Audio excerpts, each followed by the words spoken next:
Welcome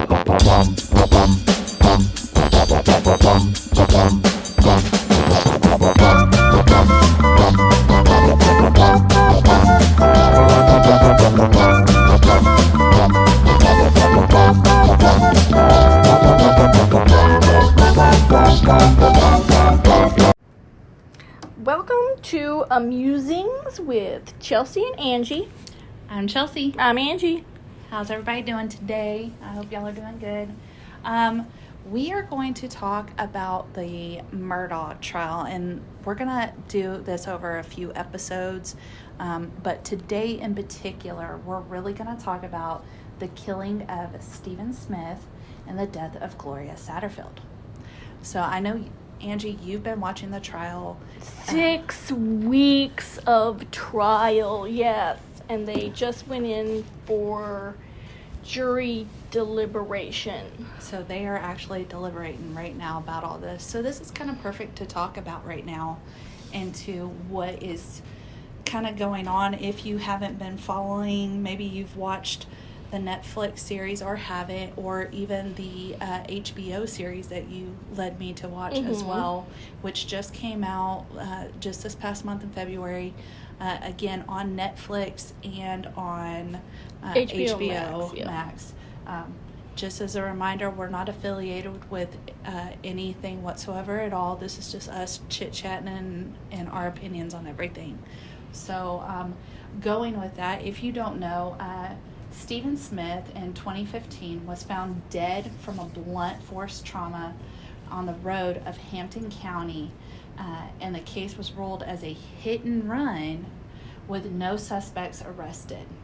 Okay, this is in South Carolina, by the way, which is low country. Yes. Smith was actually openly gay, and his high school classmate, Alexander Murdaugh's oldest son, Buster, witness interviewed as part of the ongoing investigation repeatedly in regards to having any involvement or a relationship with Stephen, but the case went cold, according to the Greenville News. And this is also available in Wikipedia if you guys want to look it up and read into it a little bit more. But recently, in the Alex Murdaugh, during his trial, they have reopened this case. So I guess some evidence was found during When they went through the house. When they went through the house. In Moselle, yes. And found some items. So the case is reopened and currently going on with that. And, you know, I watched the Netflix series and the HBO series just as you did. Yeah, HBO, I think, did a better dive into his murder. Yes. Basically saying, you know, hey, it's a hit and run, but there was so much evidence-wise that indicated that something's wrong. Right. I think it was it DPS or sheriff that is supposed to do all vehicle investigations. Yes, and he said that this was not a hit and run. There was no vehicle involved. There was no broken car headlights, no lower body injuries to Stephen Smith. And you know, the whole setup, it was very odd. So you've got the fact that Stephen's car is on one road heading I think it was east, I believe, and then he was found on another road. Mind you, his cell phone was in his pocket, I believe. However, his wallet was left in the car. Yeah, they said something about his car had run out of gas. Which, again, very, very odd. I mean, as a teenager, I could understand possibly running out of gas because your gas gauge may not line up. I know I've had that before in the past and stuff like that happen. Or, you know... But he would have called his sister. His twin sister. You know, and that's really just so odd. What's also odd is that in a so-called hit and run, the only trauma to his body is his head was bashed in. Yeah, that was really, really odd. They said he had some scrapes, but they weren't sufficient with a hit and run type situation, which is... And his shoes were still on. Yes, that was my first aspect, because first off, if you see the pictures, they do show it in the HBO. I don't think they show it in the Netflix series, no. but in the HBO series, they do see it. So just a fair warning. They do blur out kind of like his face and stuff like that, but you still see the body. And it's still kind of shocking to see it, because you don't see any tearing on the clothes from where a car could have maybe scraped it or something like that. Tire marks you don't see on him. You don't see any tire marks, because your natural instinct when you see something in the road is you hit your brake. So there should be brake marks somewhere, but there's nothing there. And his shoes are perfectly laid on him, not thrown off, because they're just loafers. They're just slide-on type shoes. They're comfy and walk and go. Little Vans type shoes. Yes. And so it's very, very odd. And what even got me even more odd was that, they're investigating and stuff like that, and all of a sudden the Murdaughs come up. Like, why would y'all even come up? Like, why would y'all have any involvement? You're a lawyer. You're not the investigators. Yes, Randy, I think, showed up at the crime scene. He's one of the... I don't know if he's the oldest brother, because it's Randy, John, and Alec. But Randy had no reason to be there. Yeah. It was so odd and weird, and it was just... I feel so bad for the family. And then in the HBO series where the mom and the sister are sitting there talking, my heart goes out to that family. I hope you guys find all the answers, and that you guys get peace, and celebrating his life for as long as he was here and stuff like that. And I know this happened back in 2015, but it still hits home. It hasn't been that long, but it's been long enough that and it's your kid. I mean, you could... Well, the father, Stephen's father passed away shortly thereafter. And they believed it was from heartache. And I absolutely believe in that. I believe you can die from a broken heart. I really do. But the reason the Murdaughs got brought... Murdaugh. It's Murdaugh. Got brought up is because... I think it's like most towns where you have the upper crust of Southern society, and then you have like everybody else, us normies. So it's 100 years of this family being prosecutors, basically the law of the town. And nobody really says boo about them. No, it's like, and it's so weird, because even in like the Netflix series and the HBO series and all that, nobody ever talks bad necessarily about them, and particularly like goes after that one person. I think there was an exception on one girl. She's like, you don't want to go near him. And some of the parents are like, I grew up with them. That was Paul's ex-girlfriend. Yeah. I understand. Yes. Yeah. And then you've got, some of the parents that are like, oh, yeah, I grew up with blah, blah, blah, blah. You acknowledge them, you're nice to them and stuff like that. You just don't let your kids hang out with them. That was one of the parents' sayings, like, almost verbatim. But or you don't say anything about the Murdaugh. Yeah, because you'll end up disappearing. Yeah. Which... Again, I found that odd too, because they were talking about some people that may have had knowledge about it and went to go, and they just up and moved and left. And left no forwarding address, no nothing. How? I mean, I know about like just wanting to get off grid and disappear, but this is like some FBI next level stuff, Somebody said something, it kind of reminded them of the TV show Ozarks. Yes. I didn't see it, so I was like, I'm going. I could definitely see that. I could definitely see that. Good show, by the way. Good show. But yeah, so it was really weird. But again, June of 2021, SLED reopened the investigation. That's South Carolina Law Enforcement Division. Thank you. Yes. Opened up Smith's death case based on evidence found while investigating the death of Alex's wife and son that occurred in June of 2021.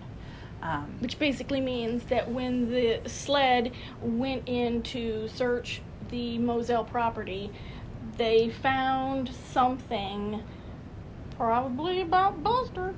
I didn't say that though. About that would relate to this case. But as of February of this year, no charges have been, or indictments have been on him in regards to the Smith killing. But there is something. So we're just waiting for that something. I'm just wondering if they're waiting for this child to slap him with another one. He's got so many charges against him as it is. I don't think it was Alex. You think it was Buster? Or the family? It might have been Buster and Paul. Ooh, could have been. Because I know you don't like that F word that they said in the Netflix thing. Ooh, yeah. No.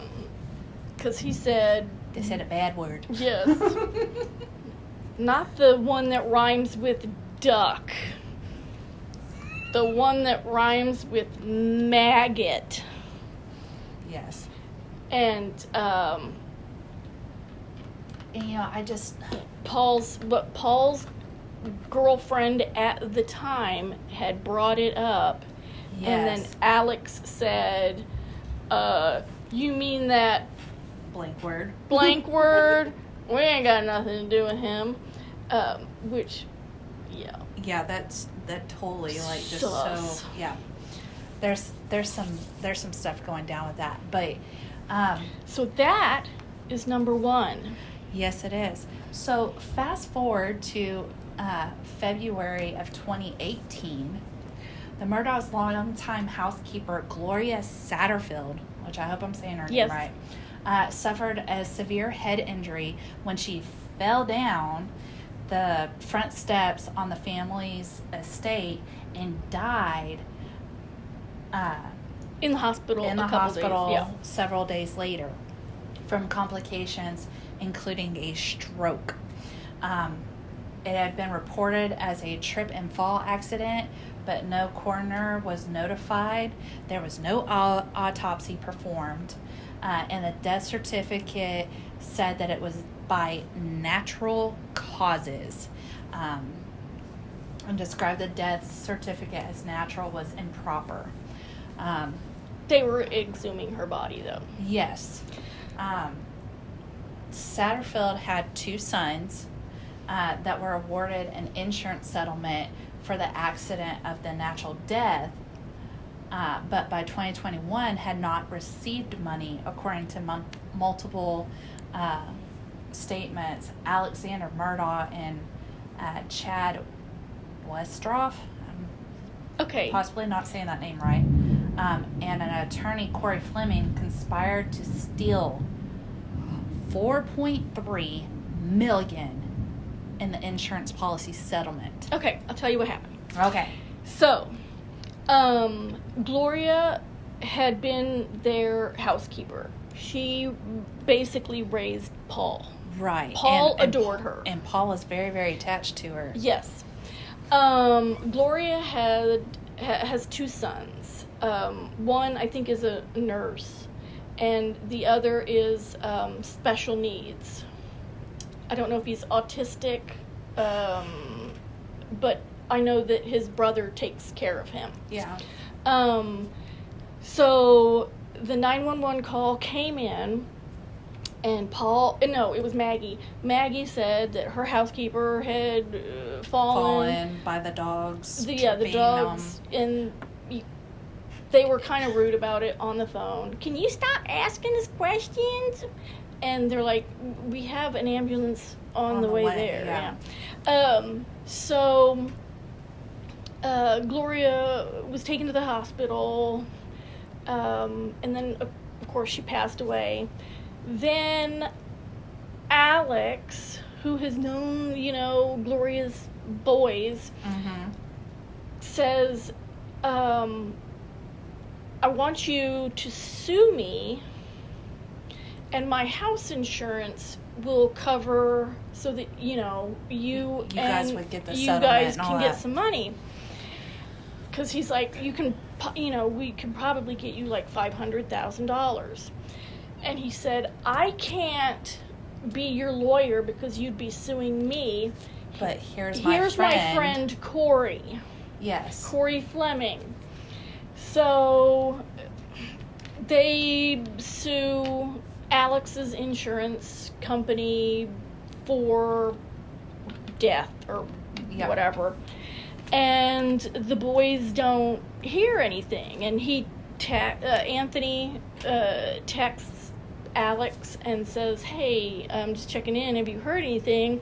And Alex kept going, these take time. These take time, You'll see it soon. We'll let you know type scenario. Well, the regular BS of customer service. There is a writer named Mandy Matney. Yes, she was on the series. She broke the story. Yes. About the Satterfield theft. And she found out that there was a settlement. And see, she was busy pulling all that information and all that stuff going on when something else happened and broke news, and she's like, you've got to be kidding me, this too? Yeah. So I'm so interested in reading all of her stuff. She also has a podcast on the Murdaughs. Oh, yes. Ooh. I might have to go listen to it now. So then I guess Anthony read Mandy's story on the settlement, and he texted Alex, and Alex was like, oh yeah, you might have heard something about this. I think you might get like $500,000. Well, it turns out that there were two settlements. One was for $500,000, and the other was for 3.4, I think. So it came to a total of like 4.1 million. Yeah. That he had stolen from his longtime housekeeper's kids. And I just that just stuns me so much, because she's been working with them for 20 years.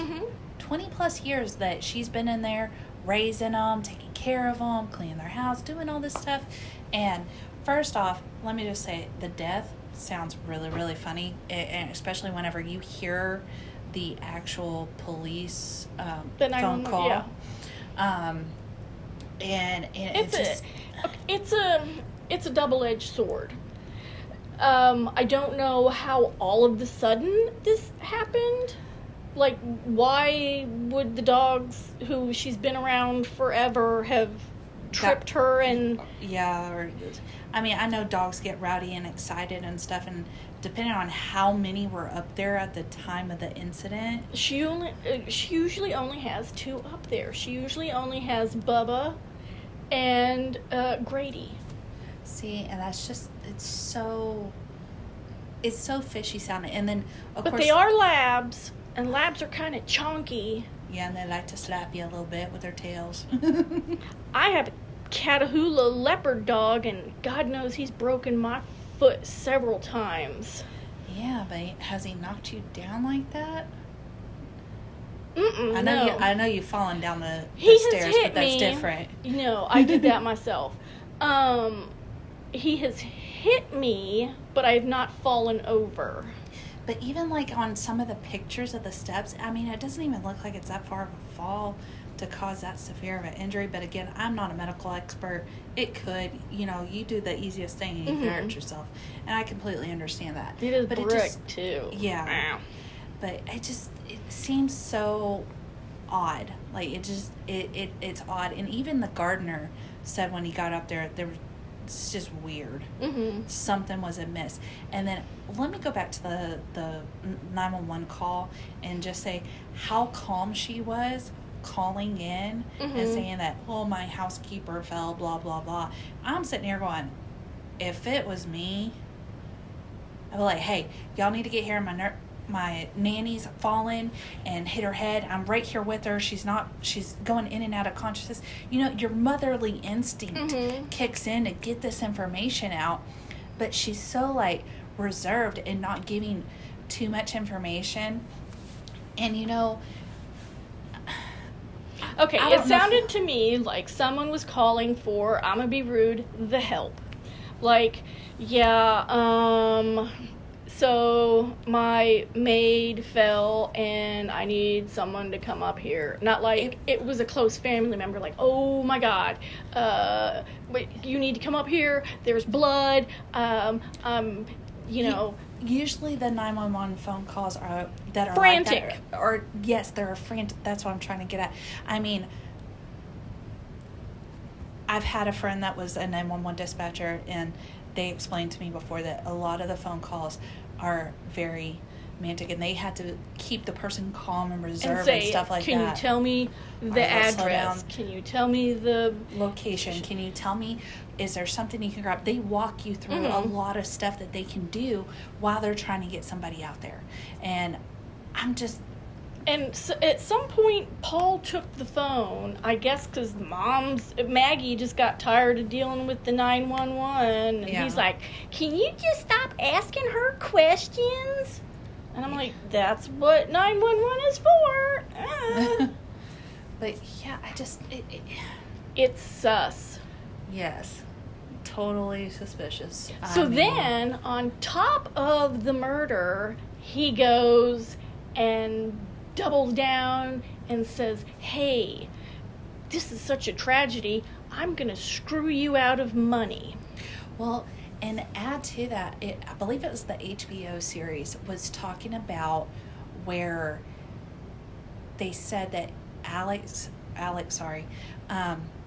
took out this insurance policy just a few months before this incident happened in February. It's like, what all is going on? You see this stuff just adding up and adding up and adding up, and it's so crazy. And I really want to see where they're going to come out with what the verdict's going to be on him. I will say, I don't know when they moved to Moselle, because they had a house in Hampton, and then they have a beach house in Edisto. I do not know where any of these places are, because I am not from South Carolina. But a fire broke out in Hampton. That to me is sus too. So then they bought the Moselle property, but I don't know when. So did they just buy the Moselle property and that's why he got the house insurance? I mean, I can understand. I have house insurance, but I got it when I bought my house, so I don't know if how long or far apart it is. Yeah, it's very, very. It's all suspicious. It absolutely is. You know, we're Scooby-Dooing this right now because it's fishy. But you know, I'm curious to see what the heck is going to happen. Now, I know we're not done yet with all the murder. We still got 3 more to go, actually. Oh, yes. And 3 more murders, 2 more incidents. Yes. And then we find out even more regarding... all his embezzlement and... Embezzlement. Oh, my gosh. It's going to be great, but... for right now, I guess we're going to kind of pause on it, and then we'll, the next episode we'll pick up and tell you about the next 2. Which are the boat case. Yes, with Mallory Beach. Mallory Beach, and the murder of Paul and Maggie. And then after that, we can talk about the roadside incident where Alex, Yes. that's a whole, and all of his 90 indictments on embezzlement and fraud. Absolutely. Which I want to know where the money is. I think it's in the Bahamas. Me too. Because he went to Key West not long after the murders and went to the Bahamas, so it's an easy way just to and hide. So, but yeah, if you guys have any comments, suggestions, or anything like that into what you think is going to happen, and we'll read about it before we drop our next episode. Email us at AmusingswithChelsea&Angee@gmail.com. We'll talk to you later. Bye. Bye.